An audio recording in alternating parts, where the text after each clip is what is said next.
Hello and welcome to Ghost Cinema. This is Ren again here with a viewer request.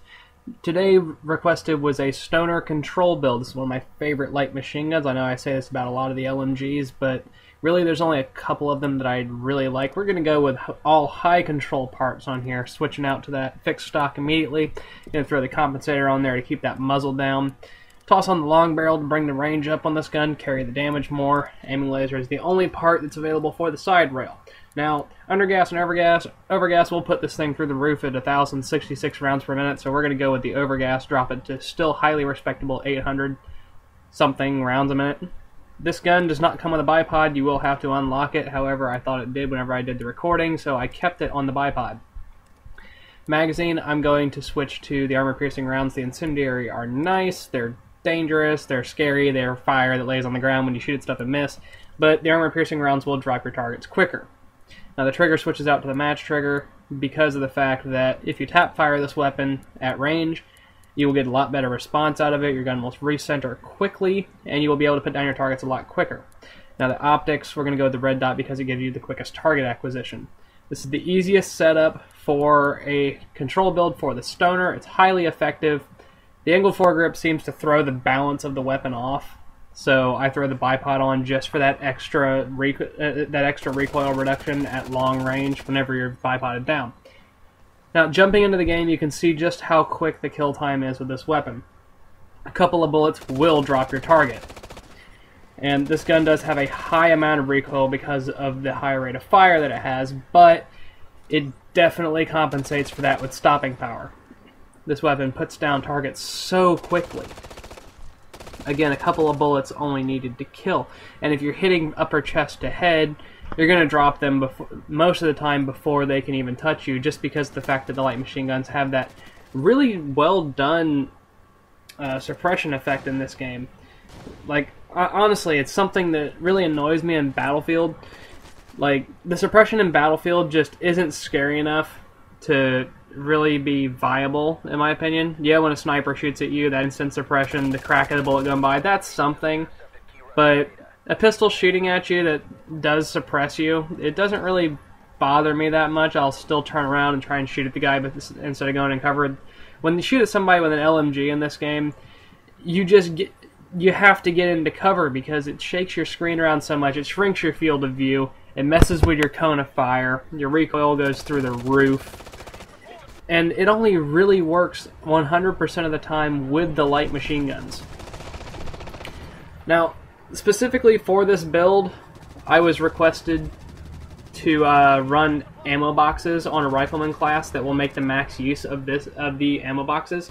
And honestly, the Stoner is a very, very good weapon to run with the ammo boxes, just because if you play a suppression role, you're going to go through so much ammo with this weapon. And by having those ammo boxes there, you can constantly have a supply of ammunition nearby. You can even put them down while you're sitting on cover. It'll just drop the ammo box right next to you. And the nice thing about these ammo boxes is that when you're low on ammo, you don't even have to reload your main weapon. You can just hold down the square or X, I believe it is, on PlayStation for reload. You just hold down the whatever action button it is, and it'll reload your weapon completely and restock any used ammunition that you might have had out of your main capacity.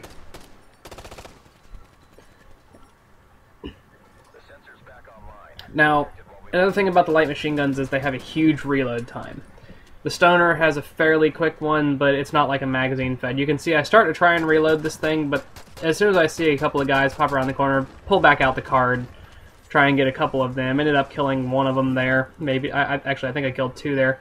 And then I ended up running into these four guys, which makes me wish I had my light machine gun reloaded already, because I would have broken 50 kills for that match if I would have been able to hit those guys down. As it stands, I only got 49 people. There was 4 targets there. That would have put me up to 53 because I only killed 2. My math is probably wrong. Don't quote me on that. Anyway, showing a bit of the bipod here. if you have the bipod on this weapon, you can literally just walk the tracers into the target. And it's just so dangerous for this weapon because the rate of fire is so high that I can use the bipod or even just laying down to like walk tracers into your body. People call it spraying and praying. In this game, the light machine guns are really good for suppression. They're underused. I would like to know why they aren't used as much as they should be.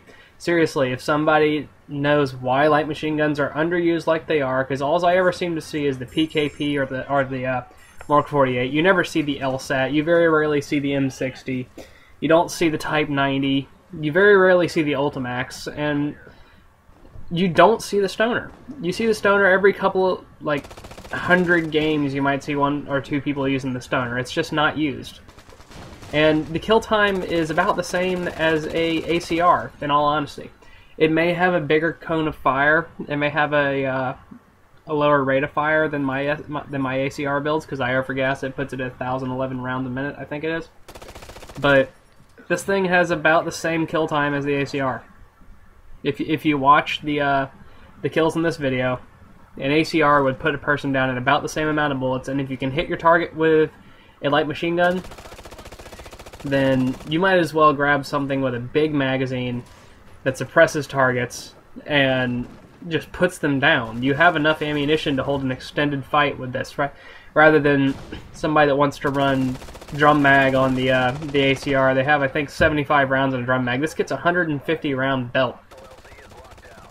And the rock and roll time on this weapon is just massive, especially if you know how to control your rate of fire and burst fire the weapon so that the recoil stays down.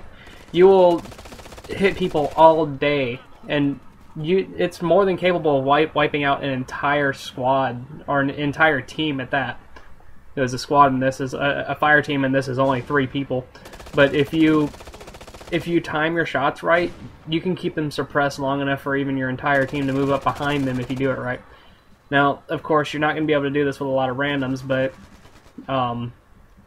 if you have a coordinated squad, like say you're using the mics over Xbox Live, or since I don't really hear that many microphones on the PlayStation Network, if you're using Skype or something like that, and you have a team that's coordinated with you, you can do so much just with one person running a support weapon. Now, I would like to thank the person that sent the request for this particular setup, because this is one of my favorite guns in the game. I've actually got this on both Boat Arc and Ghost. The Stoner was my choice to carry over. I'm glad that somebody else wanted to see this weapon. I know I particularly want to see more of it. And I hope you guys enjoyed the review, and I will see you next episode. Next episode will be the PKP.